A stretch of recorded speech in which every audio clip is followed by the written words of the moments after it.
Let's talk about the work you're doing now on this new series for HBO called Westworld, based upon a Michael Crichton film from 1973 about a future world created in the Old West where robots populate this environment and let people live out their most depraved fantasies. Yeah, you can do whatever you want with them and Right. they cannot harm you. Right. And they think they're human. It's a brilliant premise for creating conversations around who are we and what are we doing by having us, but of course they're robots.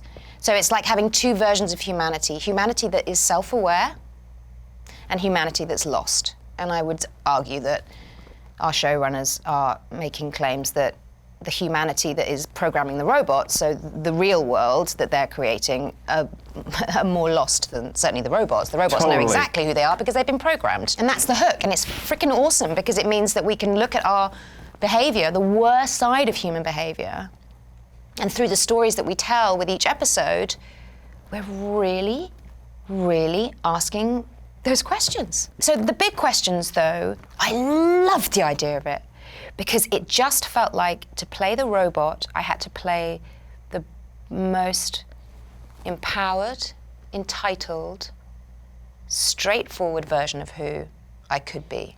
And why? Because I was programmed, so there's no clutter.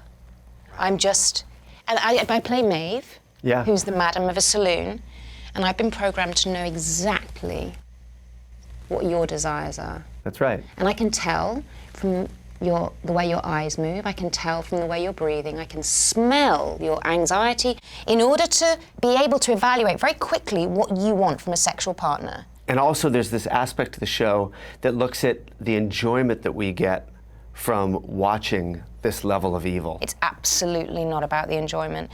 It's showing the worst that we do. And I think, frankly, it doesn't go far enough. But if there are people who can be responsible with the sins of humanity being depicted, I can't think of better people to be doing it. And every day that I went on set of Westworld, I didn't have to leave my political activist, I didn't have to leave my social activist, my women's rights activist, the rights of women and children. I fight hard for those things in my life, I really do.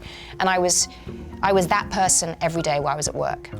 I felt like I was moving that conversation ahead every single day I worked on Westworld because of what we were portraying.